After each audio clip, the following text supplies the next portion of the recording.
See, the thing about spiritualism, the most important aspect of spiritualism, if you ask me, and I think what JP's main, maybe his hang up on it and why it didn't work for it, because spiritualism in and of itself is not real.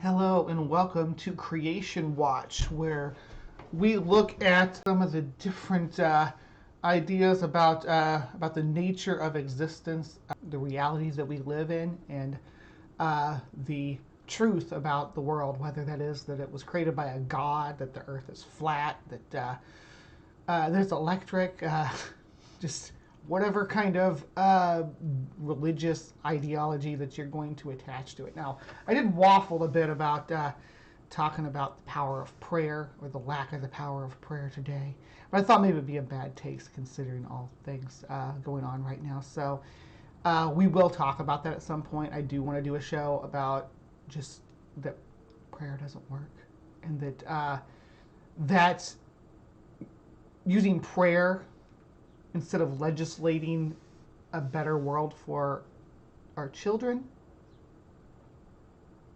is gross. That answering violence with prayer is not enough. But I'm not going to talk about that today, because that's not the topic on the floor. The topic on the floor is a new topic, though. It's actually something that, or someone I've never covered before. I know that you guys know this person. Even if you don't know, you know who this person is. You'll recognize him as soon as you see him. If you didn't see him on earlier on when I had him on Cryptic, or when it actually popped over on CrypticCorner, this person does. They consider themselves a comedian, is what I understand. Actually, consider themselves now a right-wing comedian. They used to do kind of woo stuff, but let's talk about. Hold on here. Let's talk about. Dr. Peterson, I've been concerned about. Hold on. Here we go. Why is it not sharing?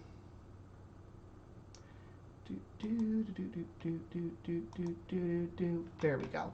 All right. Let's talk about Awaken with JP.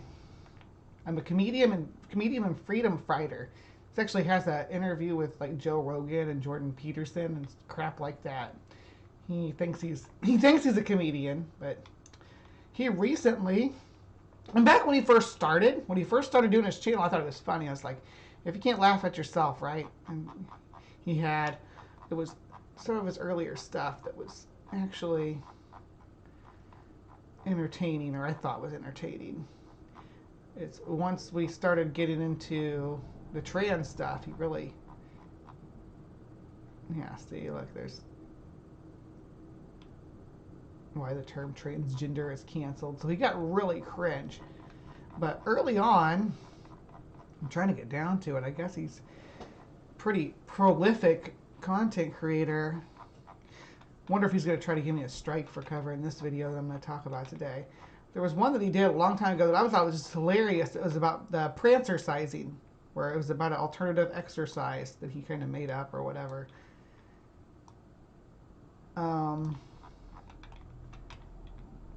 This one I always thought was hilarious.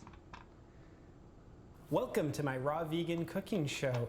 Today we're making an exciting raw vegan cucumber pizza.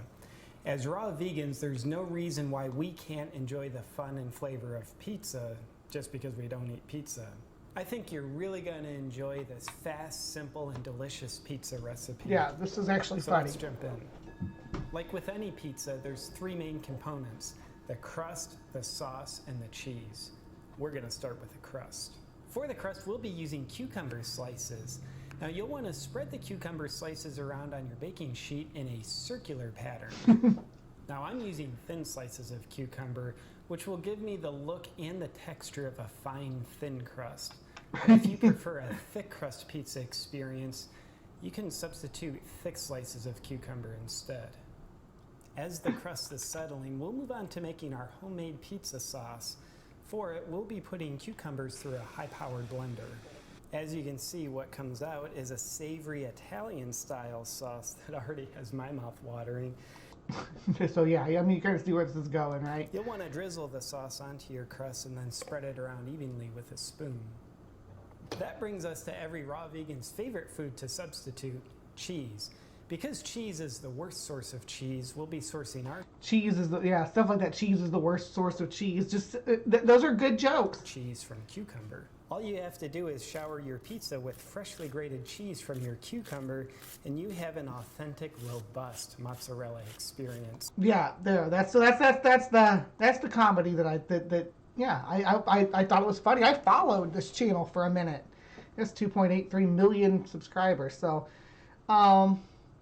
yeah, it was funny. I was like, yeah, this guy's funny, good, and I followed him. But then, like you saw, he kind of started, prancercising. That was the one I thought was funny too. It was like exercising, but just being like basically exercising, but being like super femme about it is all that was.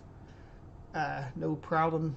And then there was silly stuff like how to be a real man, and where it's like, okay, so he's going to be an equal opportunity, attacking everybody, being silly and stuff. But then he started vaccines. Yeah, we start getting into vaccines and eugenics and how did Arlington? Yeah, this climate change denier. So he really went off the deep end, and you thought maybe that he was going to be based, which kind of sucks because he's a total chud, like a total chud. We're not, and not only that, but now this is the video that we're going to talk about right this moment. Is what I believe now and what made me change my mind along the okay. No, just rewind to the beginning. I was wrong. So accordingly, in this video, I want to share with you what I used to believe, what I believe now, and what made me change. You all can see the video title, right? I changed my mind about God. Here's why. So, Super Spiritual Life with JP, or Awaken with JP, or I think it used to be Super Spiritual Life, but I think it's Awaken now or something like that. Anyway, he's found God. My mind along the way. And also, very importantly, I want to share with you a few thoughts of mine that I have that will help us bring more God not only into our lives, but also the world around us, which seems like it needs a lot more God right now. Because I don't know about you, but living in a world where Satan reigns and you and I and our families... Aunt Jur, is there somebody he ripped off for the prancer size meme? Is there somebody he ripped off for that? I would love to see more details on that.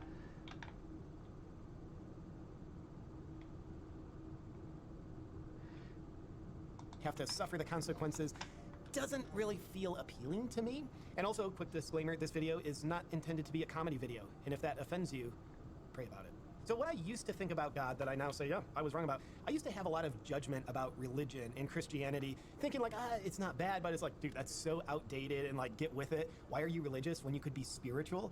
And along with that, I became very inundated in the spiritual movement. So like spirituality, not religion, like the evolved. Well, I got into, I mean, I can see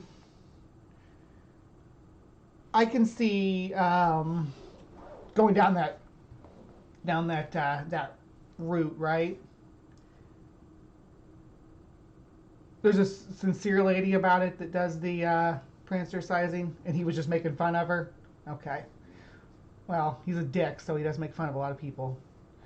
But yeah, I went down like a spiritual route too for a while. I tried to find meaning and purpose and all that good stuff, but it just didn't pan out. Thinkers are spiritual, not religious. They're also evolved enough to always have to tell you that they're spiritual, not religious. That was me. And while I was in there, I will honestly say I got a lot of benefit from spiritual teachings, like different teachers, different books, different. See, the thing about spiritualism, the most important aspect of spiritualism, if you ask me, and I think what JP's main, maybe his hang up on it and why it didn't work for it, because spiritualism in and of itself is not real. It's like not a real thing. There's no such thing as spiritualism. It's not like a real thing that can happen or that exists in reality. So being spiritual is not, I mean, come at me if you think that spirits exist and stuff. Bring me your evidence. I don't believe you. I think you're cray. If you think spirits and that you have a spirit, if you think you have a magic ghost inside of you, explain to me why you think that's evident. Because I don't believe in your magic ghost inside of you. Philosophies, I got a lot of benefit from that. But when I look back, I can see I was excluding some amazing traditional Christian values, beliefs of God, and ways of connecting with God that I now really value. But out of what I would call spiritual arrogance, I would. But there's no such thing as spiritual arrogance, again, because spirits don't exist, but neither does the God. So, I mean, that's a thing too. So, going from believing in one non-existent thing to another is not a. I mean, please, again, JP, come at me. You probably won't respond to we are this 1,000 subscriber trans channel, but yeah, please come at me with your spiritualism and your evidence that spiritualism is even a thing that exists, that has a practical application, because I don't think it does. I think you're just playing with your own psychology, which is triggering brain chemistry responses by psychodrama and ritual. Was excluding them, just judging them to be, oh, that's old, outdated stuff, and like, nah, y'all need to get spiritual like me. And with that, I didn't believe in the immense power of prayer. I used to think, well, prayer is probably a good thing. It'll maybe give you a more positive mood, a more positive outlook. But I didn't truly believe in the power of prayer, where people are directly... Which is evidently not a thing that's real. And this is why I got this video, because I wanted to touch on the power of prayer without actually talking about recent events. So thank you, JP, for that, if anything. So prayer doesn't work, like at all, in any capacity. Actually, the results from any study that we've done is either is the same results as chance, or an inverse results, when, like, especially when it comes to medical stuff. If you depend on prayer for medical treatment, there's actually inverse success of that. You actually get it tends to worsen your circumstances. I don't know all the factors on it. I know it comes down to expectation and then your mental state when your expectations of the success of your prayers don't pan out, things like that. A lot of factors come into play. So yeah, I think he's just a grifter too, but I'm going to keep on it. Asking God for God's support and then receiving that support from God. Yeah, I didn't really believe that it actually happened. And in a minute, I'll get to directly telling you what my beliefs about God now are. But first, what changed me? What happened? What I see that changed my mind? Well, one observation I've had over the past 3 years, especially, it's hashtag pandemic. Over the past 3 years, I found myself accidentally getting more Christian. Yeah, he's like a conspiracy theorist about the pandemic, and I think he's like, I don't want to say that he's like, have I heard him say white replacement crap? I think I have, but I don't want to say that without citations. Anyway, I can still hear. I'm going to pop over here real quick, check something. I'll still be listening. Like, without even intentionally trying, like setting out on a mission, like, hey, I want to become more Christian. It's just been effortlessly happening for me. Now, I don't think I'm unique there, because I've seen a lot of people, and I've heard a lot of people telling me similar stories. So I asked the question, why are people getting more Christian without even trying? Here's what I believe to be true about that. The presence of evil and Satan that evil emanates from has never been more obvious, at least in my lifetime. The past 3 years... I don't think that people are getting more Christian. Do you? I mean, has that been something that you've experienced, Chad? As far as this, again, this guy's totally ignoring like the statistics that we see, because I have not seen any evidence that Christianity is growing. I've seen a lot of evidence that Christianity is on the way out. That the churches are at, like, especially since, like you said, the pandemic and stuff, that a lot of people they never came back. Never came back to church. Churches were already dying. and this isn't hyperbole or anything. This is actually what numbers show, what the statistics show is a massive drop in religiosity among the population. Why? Yeah, more Bjorn's saying it right there. Statistics from his country as well. I'm giving statistics from the U.S. What country are you getting your statistics for that show that more people are becoming Christian? Because we don't see that in reality. Evil isn't hiding anymore. It's coming at us through authoritarianism, movements, people, groups, companies, governments, trying to invade our minds, invade our... And I get a lot of controversy for this, too, because I don't believe in evil either. I think it's just a anthropocentric concept of what's best for humans, which is not... has no practical application to me at all. Because what's best for humans is not always what's best in the overall situation. So I don't actually believe in evil. And I welcome anybody to challenge me on that as well. Somebody want to have a debate with me on evil? I'm here for it. God-given free will. So as that's become more obvious, I think there's a natural polarity that happens. If you're not someone who's willing to do the devil's bidding, if you're not someone who's willing to propagate evil, then there's a natural occurrence that happens. When you're in the presence of evil, you polarize to the other extreme. Like you may not even be consciously aware of it, but the presence of evil makes you lean away. And then, therefore, what direction are you leaning towards? That would be leaning the towards God. God. Certainly the opposite of evil, the opposite of Satan. It's God, you guys. You're leaning towards God if you learn to lean away from evil, which is another thing that I don't believe in. So, God and evil are both, if you lean away from one imaginary thing, you lean towards another. Satan's not real. People can be awful. People can be awful, but I don't believe in natural evils either, because how would you even define a natural evil? A natural evil would have to be good for no organism at all. That's not true. As long as an organism survives, as long as a single organism survives an extinction event, it was not evil for that organism. It was actually good for it and its descendants. So what the hell is natural evil? And then obviously the rest of it's all anthropocentric, which is nonsense. I don't believe in anthropocentric evil at all. And again, come at me. So I think that's seeing the presence of evil. That's why I've just accidentally been getting more Christian. Why so many other people are. Because right now I think the evil that's in this world is doing a great service of driving a lot of people to find God in ways that they previously hadn't. And also specifically, we could say, hey, there is an attempt to bring communism all over the world, certainly in the United States. Communism! And we all know the death toll of communism, guys.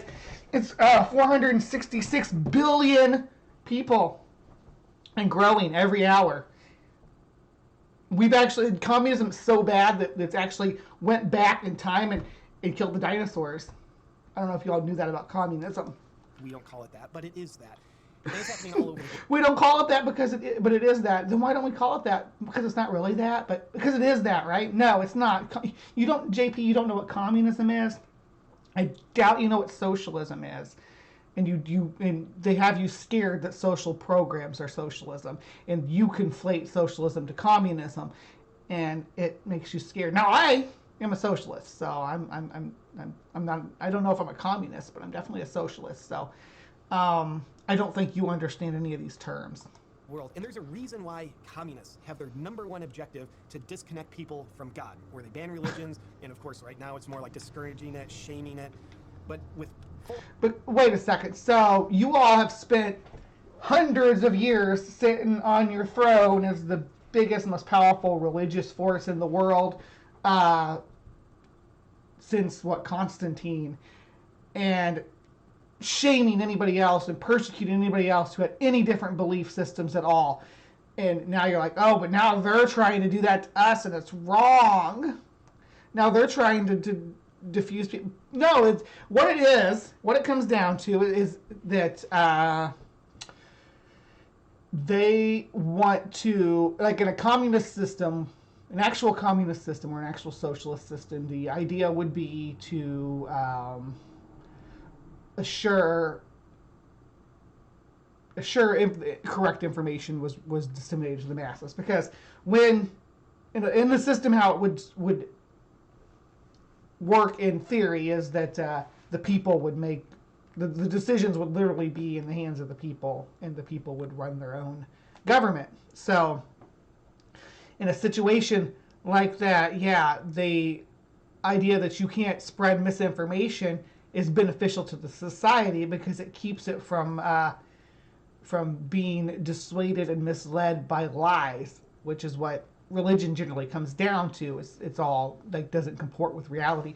So by saying, hey, you can't spread this disinformation in our society, we are socialist, and we have decided as a group that we don't want our children to be given misinformation. You can tell them your story on the level of mythology, but you're not going to push the practice of it in our nation, and they have the rights to do that. That's freedom. That's the freedom of these societies to do so. On communism, they ban religion. Why is that? Because they don't want people having faith in a real higher power. So if you again, it's really more of a banning misinformation. But there was, I think that maybe you're hung up on like Stalin. But Stalin used the Eastern Orthodox Church until it wasn't any use for him, used to him anymore. The church was hand and hoof with the government of communist Russia. It was partaking in that up until they lost their utility, I guess. And then there's more details to it than that. There's a lot more to it than that. But yeah, what the Chinese government's doing now is it's more so of a nationalistic reason for stomping out other religions, because like Chinese traditional beliefs are still perfectly acceptable. They still, I know because they still smash all my fossils into powder for people to snort and stuff. So I know that Chinese traditional medicine is still an acceptable form of practice. So it's more of a cultural nationalism thing. It's more, fascism is what's going on over there with the wiping out or oppressing other religions in China. But yeah, and then of course he's going to maybe talk about North Korea, where there's a god emperor who fills that role. He's their god. People to disconnect from God. If you get people to disconnect from the teachings of God and the ways of God, the belief in God. Because religion, as they say, is the opiate of the masses. So trying to de-opiate the population is what he's complaining about. Then those communists get to be your higher power. And honestly, they make a crappy higher power. They don't even make good fertilizer. That's not a good substitute for God. But for people who want to control you, which is what evil is. So just right there, he called for execution. So that's nice. No, I don't know. Turned into fertilizer. Anytime someone tries to control you in a way that's not in your best interest, that's what I call evil. So for the force of evil that is communism, wanting to control you. Wait a second. So anytime anybody tries to control you against your best interest is evil. What about the best interest of the society? So like, say you're a child predator, right? And you interact with somebody online, right? And then they do the sting on you. That's not in your best interest as the child predator. But it's in the best interest of the society to catch you, right? So that's not evil. It's not to catch a predator is not evil. They realize people who have a faith in a real higher power, God, they're not controllable. So we have to become their higher power. We need them to depend on us, not depending on their faith in God, but that we need them to depend on. What do you mean they're not controllable? They're religious people are the most controllable. That's literally what religion, in my opinion, that's the bottom line of religion is a practical use. Look at you. Look at your whole channel. Look at the religious propaganda that you were spouting before you even became religious in just this video 7 days ago. You spent 4 years, as far as I can see, pushing their message, even though you weren't part of their belief system. Now they've got their hooks in you completely. They've won you over. They literally did the thing to you. They literally brainwashed you. They did the thing that you're talking about the communists wanting to do, except they did it to you. And now they have a figure that they can point to and say, this person, this is the ultimate authority that wants you to do this thing and that thing. Whereas, you're complaining about the communists wanting to get rid of God and say, hey, scientifically, this is the way to do things. Us, need us. be obedient to us. Or else communism just doesn't work. And even when that happens, it still doesn't work. But nonetheless. Now, there's a lot I don't know, but one thing I do know is... Capitalism doesn't work, though. Capitalism has failed time and again. We're suffering the throes of the failure of capitalism as we speak in the West. What are you talking about? The only thing that's saving capitalism and keeping its head above water is socialism. Only the countries with strong social programs seem to be rising to the top. Even your hated China has better social programs than the U.S. does. That's why our country is kind of, I don't know, I don't want to say it's crumbling. It's kind of slipping, though, while the rest of the world is passing us by because these archaic ideas that are tethered, again, hand in hoof with your religion. When you have faith in God, you are not controllable. You're not. The fear-mongering, When you have faith in God, you are more controllable. I challenge you on this, JP. I challenge you. When you have faith in God, you are more controllable because all they have to do is convince you that this is what God wants you to do. Easy peasy. Whereas somebody who doesn't believe in God actually has to use their own judgment because you will go against your own better will, your own desires, your own needs to please an imaginary God. You won't do that if you're not religious. You won't oppress other people just because they're different. You won't do that because of, well, I shouldn't say you won't do that. You could still do that, but using your own judgment. But I think most of that's learned and cultural behavior. But religion gives you a free pass on doing it. The fear of death that ultimately all fear-mongering points to, like, hey, the climate's changing, the climate's going to kill you. Hey, look at this disease. Look at the death toll on the bottom of CNN. All that fear-mongering really preys on the fear of death that people have. But here's the deal. When you believe in God, you also therefore believe in the afterlife. You believe in heaven. So you don't really fear death the way you fear death if you believe there is no God. Why? Because you're like, well, okay. See, here's the thing too, is that's the problem with it. He just pointed out the big problem with these fundamental people. They don't care about like climate change because who cares? I'm not going to be here. I'm going to be in heaven. I'm going to be in heaven with Jesus. I don't care what happens to this planet after that. All the sinners down here, they're just going to let them die or let them suffer. They should have believed in Jesus with me. Yeah. If I die, which I don't want to, but if I do, okay, I'm in heaven. That's actually beautiful. Right. So the brave, bold freedom statement of it's better to die on your feet than live on your knees becomes something that people of faith will live by. That's why communists, globalists, anyone who wants to control you purposely try. You live on your knees when you're religious. Have you seen people pray? That is about religion, living on your knees. You are living on your knees for a imaginary God king. Yeah, you have to have the king by divine right is gone and done away with, and now you need to make a imaginary magical king in the sky to fill that void, and your need to be subservient. That's not everybody's desire, though. We don't all want to be on our knees before an imaginary king. We don't all want to swear fealty to a king. Tries to disconnect you from God because God's way is freedom. Evil constricts, God frees. God gives us free will. That's our expression of freedom. That's God's way. Nature gave you free will, sweetie. Or at least the facade of free will. Don't like that. Globalists don't like that because God's way makes you uncontrollable to them. And we can see that tyrannical authoritarians attempt to disconnect people from their faith in God. It's certainly at play now. Now, statistically, 50 years ago... It's literally the people trying to connect you with a faith in God are the tyrannical dictators. You're so weird, JP. I can't think of any major...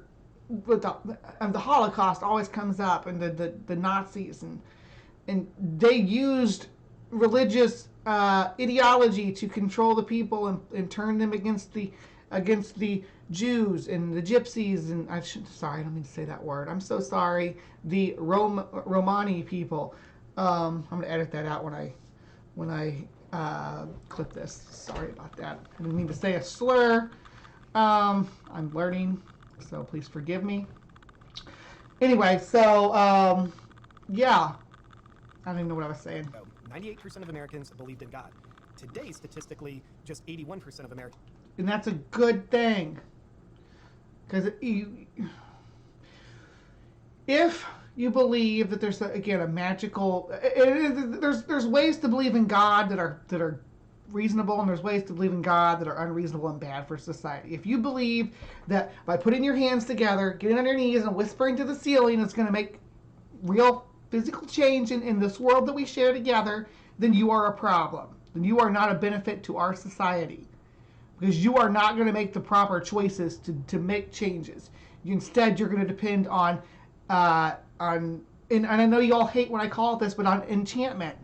You're gonna depend on asking invisible forces to enchant results for you, or to provide blessings upon you, to give you magical blessings. I don't think that works in reality, and I think that's dangerous. And I think it needs to stop. Believe in God. And then from a political perspective, it's actually interesting to see that just 64% of Democrats believe in God, while 92% of Republicans believe in God. And of course, right now, as it stands, the evil, the satanic ways, the communist ways tend to be much more abundant on the Democrat side. So it's not too surprising that... Find me one satanic Democrat. Point to them I'm assuming you're talking about lawmakers? I don't know. Where are they satanic? What are they doing that's satanic? Are you going to go full Pizzagate? Is Hillary Clinton drinking baby blood in the basement of a Pizza Hut? Is that where we're going with this? Is that what you think is actually happening?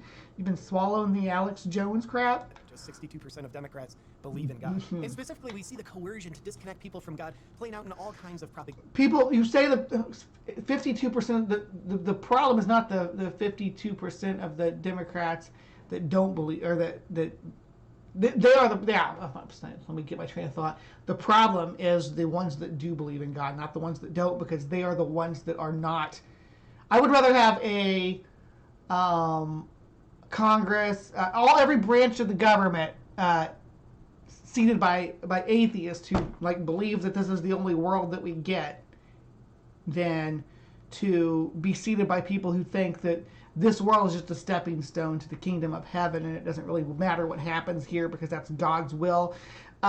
We shouldn't be scared of killing the planet or ruining the future for the next generations, because God's going to give us all a seat in the kingdom of heaven, and we'll all be special and blessed, blah, blah, blah. I'd rather have atheists, a whole bunch of atheists, definitely an atheist in the White House with the finger on that nuclear button, because I don't want someone who thinks that, I can kill everybody in the world and I get to go to heaven.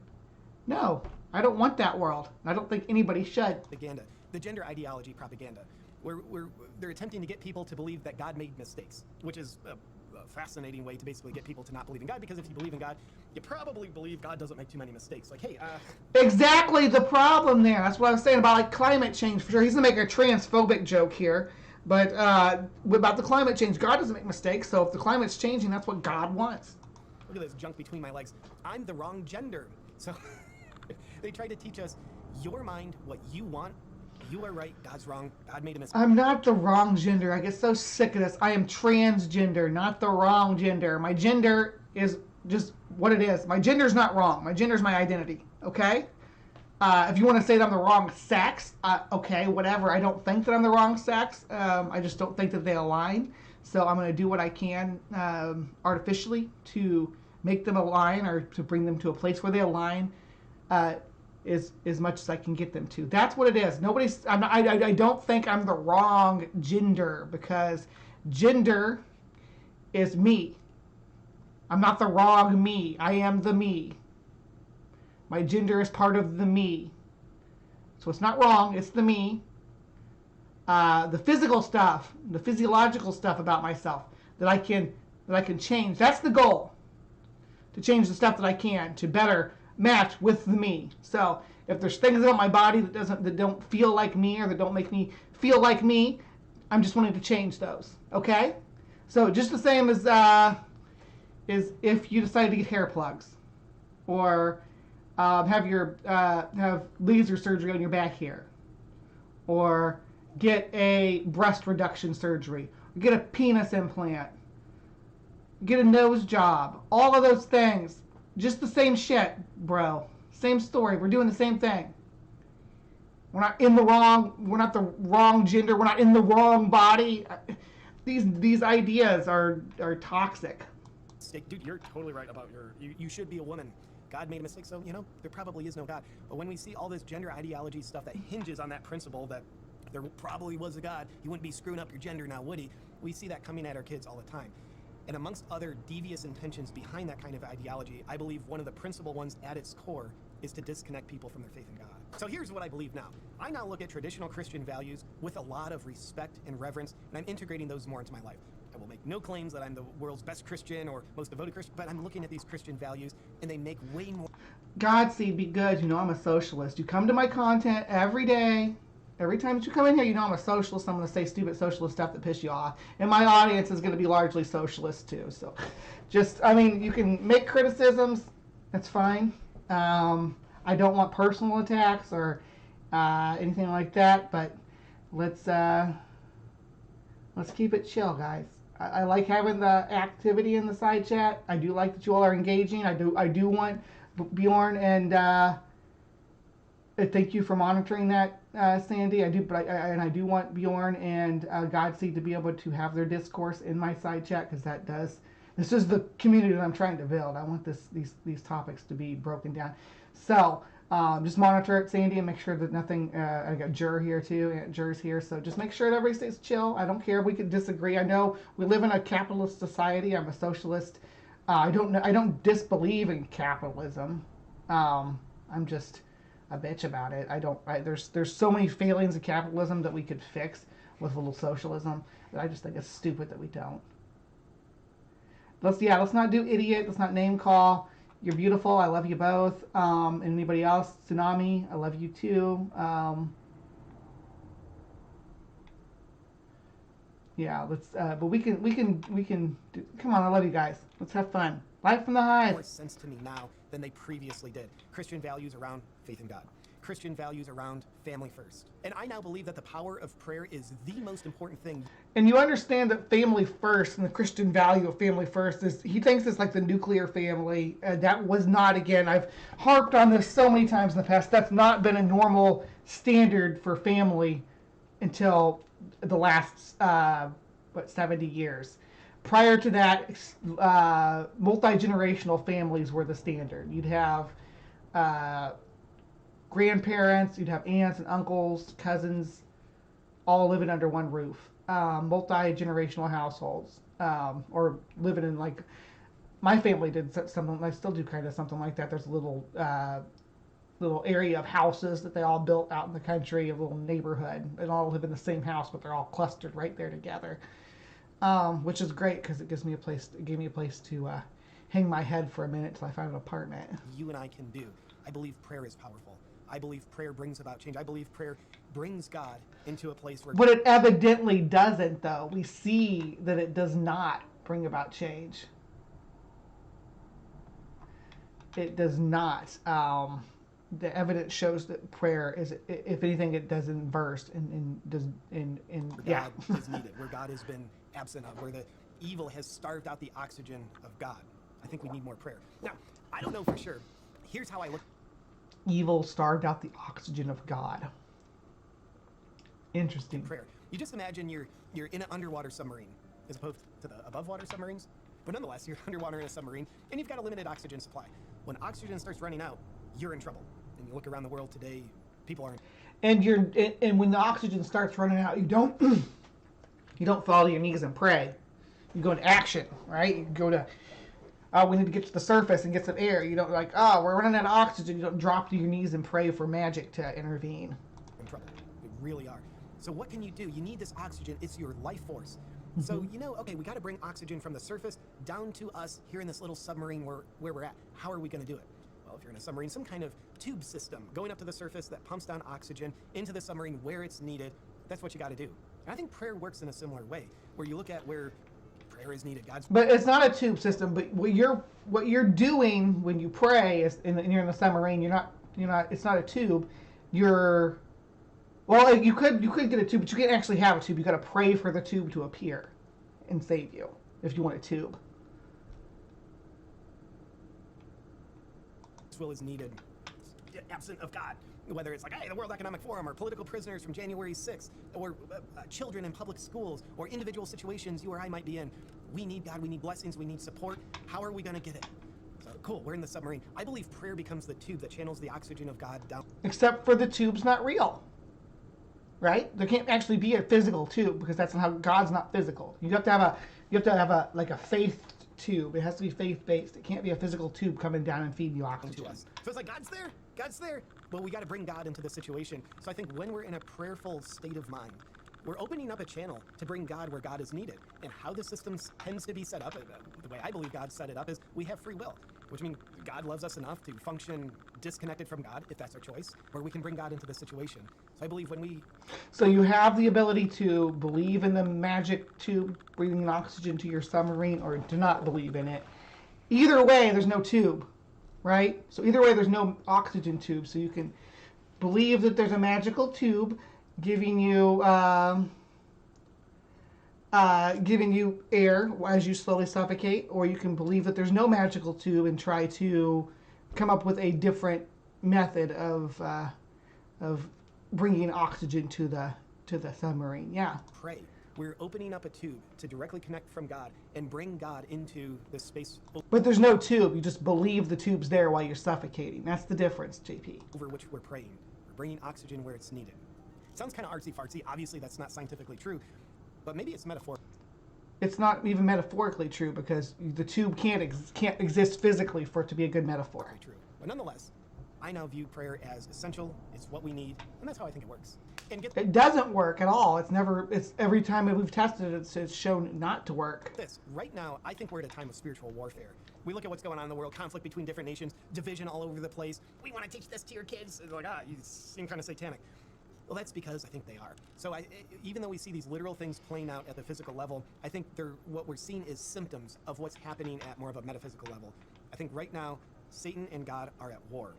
But neither one of them are real, so Satan and God can be at war in your head. I think that might be something that's happening, but I don't think that they're actually having any kind of impact on the world. I think what you're talking about is that there are the social direction that our country is taking, that the world is taking towards a more progressive ideology that you're afraid of, makes you feel like, and you feel like it's evil, and you don't think, and since you have this psychological way of thinking that that there has to be an ultimate power, a God King behind good and a God King behind evil, that's where you get this battle of good and evil.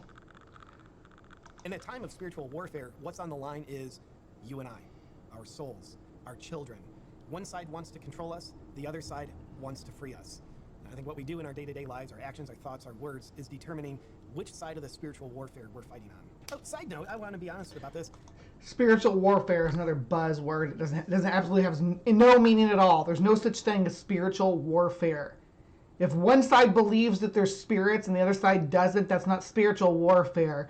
That's a population, or a portion of the population, who is struggling to deal with people who don't share in their belief system. That's a you problem. That's the issues on your end. I used to have shame about saying the word God. You know, back when I thought, like, dude, I'm spiritual, I'm so cool, but not religious. I used to have shame about using the word God. And oh, Lord, I say God, Jesus, and Lord all the time. Like 5 or 6 times a day, I'll say, oh, Lord, about something. It's cultural. It's not religious. Instead, I'd say, oh, the universe, or the all-knowing. I just create different names, but I actually just meant God. So I'm delighted to say now I have not only no shame about saying God, but I actually have joy in saying God. God. Yeah, that felt pretty good. And then before Why, though? God. Doesn't do anything for me. How about this one? Gaia. Hold on, let me do that again. Gaia. There we go. All right. To share a little perspective on what I think you and I can do to bring more God into our lives and the world around us, I want to do a quick disclaimer, because it's something that tripped me up and gave me a negative view about Christianity and God itself. I would look at all the scandals that have happened in the name of religion. I mean, so many wars have been fought based on religion, based on God. There's been so many corrupt scandals. I mean, so many church scandals where it's all about the money. And then, of course, sexual abuse scandals in the Catholic Church. So I would kind of throw the baby out with the bathwater. Like, oh, dude, that dirty bathwater?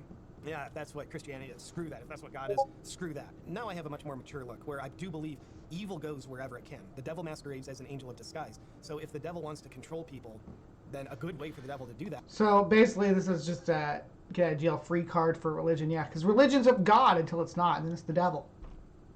You don't get to decide. You don't get to get it. Maybe he's gonna. We still got 10 more minutes of this video. Maybe he's gonna give us some insight. Is to find people where they're trying to find God. So I think we certainly need good discernment. And just because something claims to be of God, or a church or a person claims to be of God, I think we need discernment because the devil masquerades as an angel of light. But now, what I think is a more mature view. All right, the video's moved on from that topic, but group-controlled economy by the people, not by the government, by the people. The people are the government. That's what socialism is. The people control the government, not the government controls the people. Right now, in the U.S., corporations control the government, and then the government controls the people. But the people need to take back. So it's not a war between the government and the people. It's between the government and the corporations. So our corporate capitalist system that we have right now is in favor of the corporations. Most socialist ideologies would be in favor of the people taking back that power from the corporations. That's all I'm gonna say about it right there. Godless Scummer's here, and Godless Scummer has a better understanding of this than I do. So I will leave it in. And of course, yeah.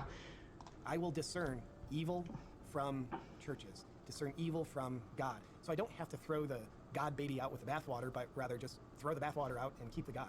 But it's all bathwater. There was actually no baby in there to begin with.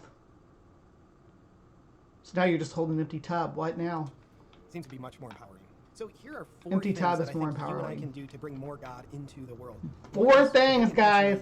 Have faith in God. It's hard to allow yourself to be supported by God if you don't believe in God, if you don't actively think about it. But having faith that there is a God, God has our backs, God has a plan, and our job is to be of best service to that plan as possible.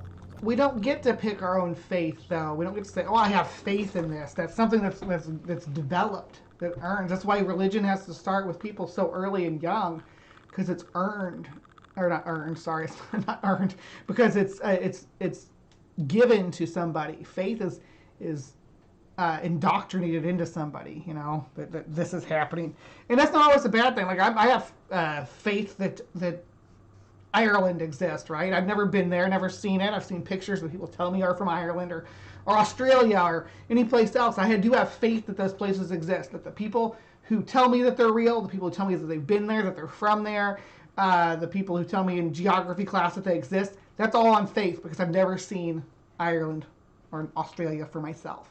But I have faith that they exist. I have evidence, but yeah, the evidence is just that. It's not were you there kind of evidence. So having faith, and then listen. One thing to have faith, then it's another thing to listen to God. Because I don't know about you, I've got noise in my mind all the time. I've got my own thoughts, I've got my own ego. And none of those voices are God. I'm sorry. And of course there's all the outside noise coming in. So to be guided by God, I think we need to become very good listeners. What is God's path for me? What's God's encouragement for me? What step am I being guided to take right now in this difficult situation? We've got to learn to listen. And I think listening to God, it's a little bit less to do with our eardrums and much more to do with hearing God from our heart. Right, yeah, that's just your human empathy, bro. And you have a lot of other responses in your brain too, like your response to, like you bitched about trans people earlier. There's a part of your brain that makes you think food is gross. It also makes you think that we're gross for some reason. So it's that same part of your brain that's triggering that response. It's not God telling you trans people are gross. That's the problem with these people. They think these biological responses are the will of God, because I have this empathy feeling in my chest when this happens, or when I talk about this, that must mean that there's a third party involved. And at least for me, how the conversation tends to show up is subtle feelings in my heart. When I'm thinking about doing something, oftentimes for me it's as simple as a sensation of lightness in my heart when it's in my greater good. That's just your empathy, bro. It might be a choice where, like, dude, that makes logical sense for me to do. but my heart will have a sense of heaviness to it. It's very subtle notice. That's why I find it essential to calm my mind and listen to the sensations of my heart, because I do believe that's how God communicates with us. That's just you, sir. That's just you. It's not God. It's you. I think if we're trying to listen to God in the English language and literal words, we're probably going to be waiting a while. Wow, that's how God talks to you. Great. Doesn't seem to be how God talks to me or most people. So we got to listen to our heart, because what we're really listening to is... Look at you all conspiracy theorists in my side chat out here trying to convince me that Ireland's a real place.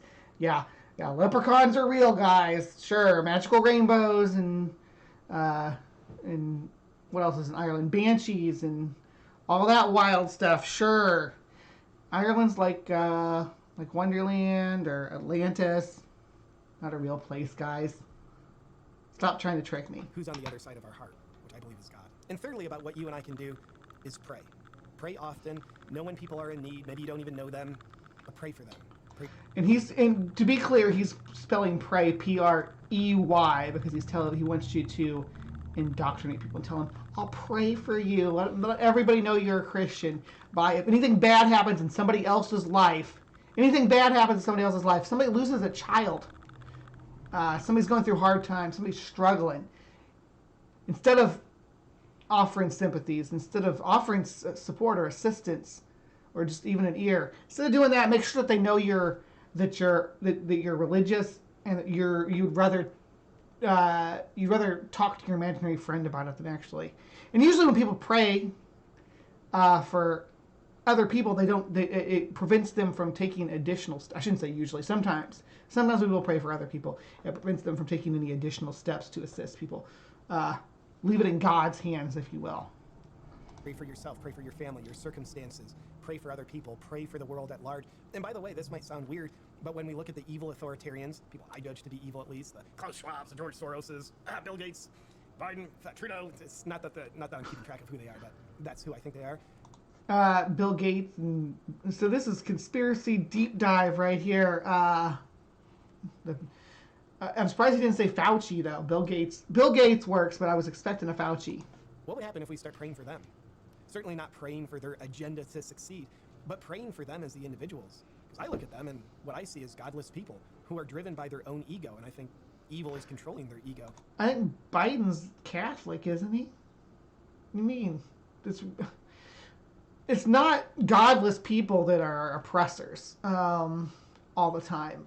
There's oppressors in every demographic, whether it's atheist or religious, whether it's Christian or Muslim or Jewish, whether it's this culture or that culture, whether it's before or after this schism. There's monsters among the population always that'll try to drive division and try to stoke fear of the other. So these are maybe people we need to pray for more than anybody else, to have them saved. And by the way, the more they're saved, the more they get God into their lives, which I don't know if that's going to happen or not. But hypothetically, if they got more God into their lives, we save them. Kind of saves us too, doesn't it? And fourthly, about what I think you and I can do is doing our best to live a life of service. A service to God's plan, a service to God's guidance for us. And then we also have to realize, to do so, to live a life of service, we have to look at our own egotistical wants, our egotistical desires. Yes, be self-aware. That's fine. And I think you need to do some introspection on that. Reflect on your positions a little bit, because it is self-centered, ego-driven instead of being opposed to social progress is beyond me, and wanting to depend on old magical thinking instead of trying to resolve issues. It's so bizarre. They even might be authentic desires, but sometimes we have to be willing to abandon those in order to be of service to God. Now here's a fact. A lot of people would say, dude, not just dedicating my life to me and serving myself, which is kind of narcissism, but how would I ever be happy if I don't do that? Well, I would say, how about serve the society that you live in, the family that you're part of? I mean, do your best. How would you ever be happy if that's all you do? I believe true happiness, fulfillment, and meaning of life absolutely requires us to be of service to a greater good, to contribute to the greater good of other people. I think that is absolutely what's required. for us. Right. So why don't you do that instead of giving your service to an imaginary authority? Instead of doing that, be a service to your fellow man. That seems like a good plan. Let's do that. Happy and fulfilled individuals. Now, not to be confused with the dopamine hits that happen when we gratify ourselves, when we make ourselves feel more significant and certain and in control by just kind of going after our egotistical wants, needs, and desires. We love those dopamine hits. They feel good. They're instant gratification. But that's not happiness. A life of service is what births true happiness. And I think to be of best service to a will greater than ours, we need to think about three things: our thoughts, words, and actions, and what are they aligned with? If we allow our thoughts, words, and actions... But you don't need an imaginary figure to, you don't need to personify the good that you want from the world. You don't have to personify that to strive for it. You don't have to put a face on it. You have to say, good is God. And then say, oh, this is the only way to reach good is to attain this God's demands. That's not, you don't have to function that way. You don't have to live your life that way anymore. I know for a long time they taught you that you did, but you don't. There's more to reality. We can serve our society as a species. We can serve the planet. We can serve Gaia in trying to sustain this life form that's been here for billions of years that we're trying to slowly poison. To be as impeccably aligned as possible with God's guidance, then I think we're doing really well. That means we're someone... But God, what you said was God's guidance is just basically your feelings in your heart, which, as my side chat has pointed accurately out, is just a muscle to pump blood through your body. We listen, we have faith, we listen, we pray, but we also move our feet. We take action. We take action with our words, our thoughts, and of course then our outward actions. That makes us a three-dimensional being. But if your outward actions are just putting your hands together and whispering at the ceilings, what are you actually doing? Doing our best to act out God's will, being of service. I don't know about you, but I think the world needs a lot more of that. But that's something within our control. We'll never be perfect at, but it's within our control to do our best to be better at. A little better each day. So that's a little rundown on what I used to believe about God, what I believe now, what changed my mind, and what I think you and I can do to bring more God into our lives. Now, just a quick PS on this. I don't know if you've made any kind of point that makes me think that we need to bring God more into our lives. It sounds like you just want us to have your values, and you personify your values, or at least the good aspects of your values as God, and then you personify the bad aspects of your values as evil or the devil or Satan or whatever, and then you just split people down the middle and say they're either on one side or the other, when none of that comports with reality. The reasons why I like sharing thoughts on what I changed my mind about out loud is I think we live in a world where we're discouraged from changing our mind. But it's like frowned upon to change your mind. Well, what if we learn to frown upon never changing our mind and give ourselves impeccable permission to change our minds? Because if you never change your mind, guess what? You're not growing, you're not learning, you are what's called staying stuck in the same beliefs and practices that you adopted a long time ago, and they might be well expired, kind of like meat in your refrigerator you bought 7 years ago. Yeah, you bought it 7 years ago, but it might be rotten. It might be time to throw it out and replace it with something new. So personally, I'm someone who encourages people to change their... Yeah, religion is that rotten meat in the freezer. It's time to throw it out. And just instead of just the strife for... Humanism's a good motion. I'm not a humanist. I'm a Lovelockian Gaianist, but I tell people that like they do vegan, just mostly because I like saying it. But my humanism extends beyond humans, so I don't consider myself a human. But if you want to at least spread your wings to humanism instead of Christianity or Zionism, I guess. Your mind. I think I just like to model that for you. Not that I'm picture perfect model for it, but I'm clumsy, stumbling my way along. And I think it's great to change we all our are, mind babe. when we have a good reason to change our mind. When we look at something we used to believe, my old beliefs about God, and then a better way comes along. Yeah, let the old one go and embrace the new. And with that, with the 4 tips I shared about... I went the opposite direction than you, JP, but yeah, I get you. Having faith, listening, praying, and living a life of service. If there's anything in there that you can get benefit from, awesome. Please take it. I appreciate you, my beautiful freedom-loving friend. Thank you for watching this video with me, and I'll see you soon.